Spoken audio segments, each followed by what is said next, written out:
नमस्कार साथियों, एक बार फिर स्वागत है आप सभी के अपने YouTube चैनल AKHD क्लासेस में। इस वीडियो में हम बिल्कुल रेलवे ग्रुप डी 2025 के जो है रेलवे के नए पैटर्न पे जो है 40 प्रश्न कवर करने वाले हैं, जिनके इसमें 20 प्लस जो है MCQ लिए गए हैं, जो अति महत्वपूर्ण है आपकी परीक्षा के लिए। और बिल्कुल आप सभी को पता होगा कि एग्जाम डेट बिल्कुल अनाउंस कर दिया गया है। 17 नवंबर से आपके जो है एग्जाम शुरू हो रहे हैं और खत्म हो रहे हैं दिसंबर में। कब?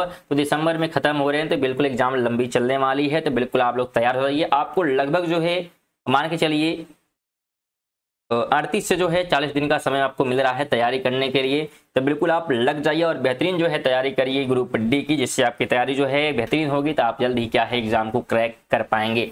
तो बिल्कुल डेली जो है रात 8 बजे जुड़िएगा। हम लोग डेली जो है सिलेबस वाइज बात करेंगे, तो ग्रुप डी का जो है सिलेबस वाइज MCQ खत्म कर दिया गया। आप जाकर सिलेबस वाइज भी पढ़ सकते हैं और फिर जो है ये रेगुलर 8 बजे की वीडियो देखेंगे तो बिल्कुल आपको बहुत ही बेनिफिट मिलने वाली। आप यहाँ पे मॉक टेस्ट भी दे सकते हैं रेगुलर बेसिस पे। चलिए पहले प्रश्न की बात करते हैं। तो सम्राट अशोक की बात हो रही है, डैश का पुत्र था। तो बस इतना बताना है कि सम्राट जो अशोक है किसका पुत्र है, जो मौर्य वंश से संबंधित था। तो बिल्कुल मौर्य वंश तो जुड़ा हुआ है। सम्राट अशोक किसका पुत्र था ये आपसे पूछा जा रहा है। तो बिल्कुल अगर आपको आंसर पता है तो आप जो है जवाब देते हुए कमेंट बॉक्स में चल सकते हैं। तो बिल्कुल बिंदुसार का जो है पुत्र हुआ करता था सम्राट जो अशोक है, तो सी ऑप्शन यहाँ पे राइट हो जाएगा। आगे बात करेंगे तो दौलत खान ने बाबर को काबुल में सम्राट डैश के विरुद्ध सहायता प्रदान करने के बाद अपनी निष्ठा के लिए संदेश वाहक भेजा था। तो किसके जो है विरुद्ध की बात यहाँ पे की जा रही है, सहायता प्रदान की गई थी। तो ये जो है सहायता प्रदान की गई थी इब्राहिम लोदी के विरुद्ध। ठीक है, ऑप्शन नंबर क्या होगा? तो ए राइट हो जाएगा कि सम्राट जो इब्राहिम लोदी के विरुद्ध जो है सहायता प्रदान करने के बाद अपनी निष्ठा के लिए जो है संदेशवाहक भेजा था दौलत खान ने बाबर को काबुल में। तो ये चीजें ध्यान रखनी है। आगे बात करते हैं तो बंगाल में जो है डैश की खेती के कारण 1859 से 60 में विद्रोह हुआ। तो किसकी जो है खेती के लिए विद्रोह किया गया था 1859 से 60 में? बंगाल की बात की जा रही है।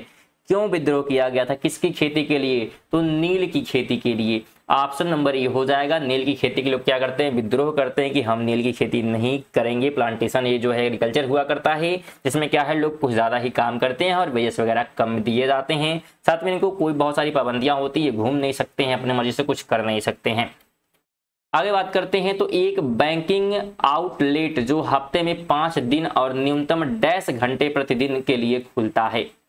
तो न्यूनतम कितने घंटे के लिए खुलता है एक बैंकिंग आउटलेट की यहाँ पे बात की जा रही है? तो 4 घंटे के लिए। बी ऑप्शन राइट हो जाएगा। फ्रेंड्स सभी जो है प्रश्न बिल्कुल महत्वपूर्ण है आपके ग्रुप डी की परीक्षा के लिए।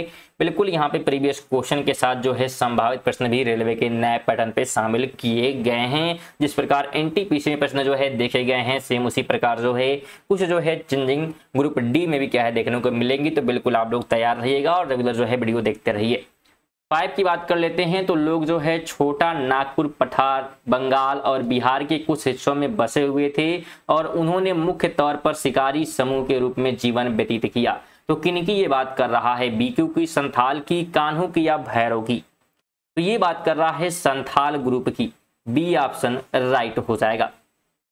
स्टूडेंट आप इन सभी जो है प्रश्नों के अगर PDF प्राप्त करना चाहते हैं तो आप जो है टेलीग्राम को ज्वाइन कर सकते हैं, जिसका जो लिंक है ये आपको डिस्क्रिप्शन में मिल जाएगा। बिल्कुल फ्री है टेलीग्राम को ज्वाइन करना, आप ज्वाइन कर लीजिएगा।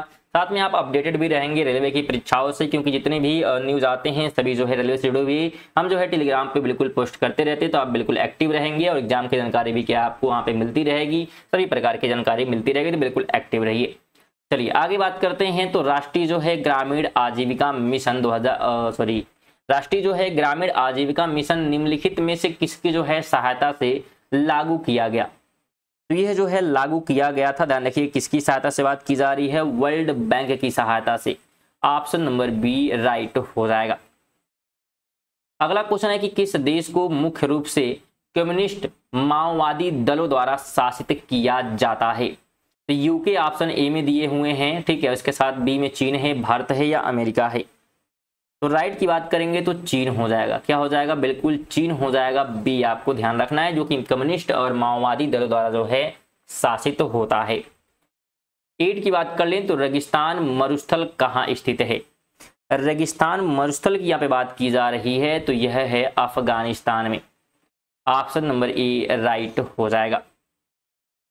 9 नंबर है कि गुरु शिखर डैश के अरबुडा पर्वतों का शिखर अरावली पर्वत श्रेणी का उच्चतम बिंदु है। तो किस जगह का है ये बिल्कुल बताना है। जगह पूछा जा रहा है गुरु शिखर, तो ध्यान रखें राजस्थान। कहां पर? तो बिल्कुल राजस्थान में जो है आपको अरावली मिल जाती है, सी ऑप्शन हो जाएगा। 10 की बात करें तो भारत की जो है गजल क्वीन, जिन्हें 1975 में पद्म भूषण से सम्मानित किया गया था, तो उनका नाम बताना है। क्या नाम है उनका? तो उनका नाम ध्यान रखिएगा बेगम जो है हसीना, सॉरी बेगम अख्तर होगा। क्या होगा? बेगम अख्तर। ऑप्शन नंबर क्या होगा? तो सी ऑप्शन हो जाएगा। बेगम अख्तर को जो है क्या कहते हैं? अख्तर को तो क्वीन ऑफ गजल कहा जाता है, गजल क्वीन, बिल्कुल भारत की गजल क्वीन कहा जाता है। आगे बात करेंगे तो राजीव गांधी खेल रत्न पुरस्कार विजेता को कितने रुपए की नगद राशि दी जाती है? तो नगद राशि की बात करेंगे तो इन्हें जो है नगद राशि दी जाती है कितनी? तो 7.5 लाख नगद राशि। ऑप्शन नंबर बी राइट हो जाएगा। 12 नंबर है कि दक्षिण ध्रुव पर अकेले पहुंचने वाली पहली जो है अश्वेत महिला निम्न में से कौन बन गई है? अश्वेत महिला की बात की जा रही है, तो उस महिला का नाम जो है प्रीति चंडी। क्या नाम है? प्रीत चंडी नाम है यहाँ पे। ऑप्शन नंबर क्या होगा? तो ए बिल्कुल राइट हो जाएगा। स्टूडेंट वीडियो आप देखते हुए आ रहे हैं, वीडियो इन्फॉर्मेटिव लग रही है तो बिल्कुल वीडियो को लाइक कर दें स्टूडेंट, क्योंकि वीडियो को लाइक और शेयर करना कोई पैसा देना नहीं होता। बिल्कुल आप लाइक और शेयर के बटन पे क्लिक करके जो है शेयर कर दीजिएगा। बिल्कुल लाइक तो अभी कर दीजिएगा और शेयर जो है बिल्कुल लास्ट में जाते थे एक दोस्त को अपने कर दीजिएगा। बिल्कुल एक ही ज़्यादा शेयर नहीं करना, और सब्सक्राइब भी कर लें अगर रेगुलर जो है आप क्या है तैयारी करना चाहते हैं, रेगुलर ग्रुप डी के क्वेश्चन जो है संभावित पढ़ना चाहते हैं, अपडेटेड रहना चाहते हैं, तो बिल्कुल सब्सक्राइब कर सकते हैं। और इसके अलावा बात करेंगे तो करंट अफेयर अगर आप पढ़ना चाहते हैं, क्योंकि करंट अफेयर भी क्या है पेपर में बनते हैं स्टूडेंट, तो अगर आप ये पढ़ना चाहते हैं उसके लिए भी चैनल को आप सब्सक्राइब कर सकते हैं। डेली जो है 6:30 बजे सुबह में जो है करंट अफेयर की वीडियो आती है, जिसमें क्या है सभी प्रकार के महत्वपूर्ण प्रश्न क्या है कवर करे जाते हैं ऑल एग्जाम के लिए। तो जरूर आप लोग करंट अफेयर भी पढ़ा करिए। 13 की बात कर लेते हैं तो चोल राजा शानदार मंदिरों के निर्माता थे, जिन्होंने तंजावुर में डैश मंदिर बनवाया था। तो कौन से जो है मंदिर बनवाए गए थे किसके द्वारा? तंजावुर में चोल शासक के द्वारा। तो यहाँ पे अगर हम मंदिर की बात करते हैं तो बृहदेश्वर मंदिर। ऑप्शन नंबर डी राइट हो जाएगा। आगे बात करेंगे तो खानवा का युद्ध वर्ष डैश में लड़ा गया था। तो कब लड़ा गया था खानवा का युद्ध? तो अगर हम खानवे के युद्ध की बात करेंगे तो 1527 में लड़ा गया था। बी ऑप्शन राइट हो जाएगा। आगे बात करेंगे तो अंग्रेजों ने भारत में अंग्रेजी को शिक्षा का माध्यम डैश में बनाया। तो कब बनाया था अंग्रेजी को शिक्षा का माध्यम? अंग्रेजी द्वारा बनाया गया, कब बनाया गया? डेट पूछा जा रहा है। तो ये जो है बनाया गया था 1835 में। कब? 1835 में। बी ऑप्शन राइट हो जाएगा। आगे बात करते हैं तो ARDC निम्न में से किस बैंक की शाखा है? ARDC की बात की जा रही है, तो यह जो है नाबार्ड की शाखा है। ऑप्शन नंबर ए राइट हो जाएगा। अगला क्वेश्चन है निम्नलिखित में से त्रिपुरा की राजधानी कौन सी है? त्रिपुरा की राजधानी की बात करेंगे तो अगरतला। क्या हो जाएगा? अगरतला। ऑप्शन नंबर ए हो जाएगा। 18 नंबर है कि नीति आयोग किसके स्थान पर भारत सरकार द्वारा स्थापित किया गया है?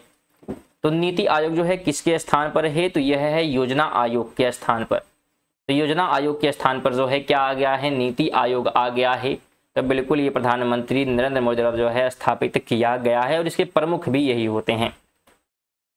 19 की बात करेंगे तो वह क्रांतिकारी नेता कौन था जिसने क्यूबा में भूमि सुधार और साक्षरता में सुधार किया था? तो उसका नाम जो है फिदेल कास्ट्रो है। क्या नाम है? फिदेल कास्ट्रो। डी ऑप्शन हो जाएगा। 20 नंबर है कि प्रधानमंत्री आवास योजना नामक प्रमुख योजना किसको बढ़ावा देती है? तो यह जो है बढ़ावा देने की बात करती है किफायती आवास को। ऑप्शन नंबर ए हो जाएगा। आगे बात करें तो ब्लेडा रेगिस्तान किस देश में स्थित है? ब्लेडा रेगिस्तान की बात की जा रही है, तो यह स्थित है पोलैंड में। ऑप्शन नंबर डी हो जाएगा। आगे बात करते हैं 22 है कि इनमें से खरीफ की फसल कौन सी है? खरीफ की बात यहाँ पे स्टूडेंट की गई है। आपको पता होगा कि रबी, खरीफ और जायद जो है 3 प्रकार की फसलें हैं, तो इसमें से बाजरा हो जाएगा। क्या हो जाएगा? बाजरा जो है खरीफ की फसल है। जौ जो है क्या होती है? रबी की फसल है। ठीक है, गेहूं भी रबी की ही फसल है। ठीक है, और प्याज की बात करेंगे तो ये भी आई थिंक जो है रबी की ही फसल है। चलिए आगे बढ़ते हैं और बात करेंगे। तो पंडित जो है नारायण राव बोडस हिंदुस्तानी जो है शास्त्रीय संगीत के घराना से संबंधित थे। तो किस घराने से ये जुड़े हुए हैं? बस ये घराना पूछा जा रहा है। तो घराना जो है ग्वालियर घराना, मोस्टली ध्यान रखिएगा, डी ऑप्शन हो जाएगा। 24 नंबर है कि भारत में जो है किस प्रधानमंत्री के नाम पर एक खेल पुरस्कार का नाम रखा गया है? तो यह जो है रखा गया है किस प्रधानमंत्री के जो है नाम पर? तो राजीव गांधी। क्या नाम है? तो राजीव गांधी के नाम पर जो है सी ऑप्शन राइट हो जाएगा। स्टूडेंट ये थे हमारे 24 प्रश्न।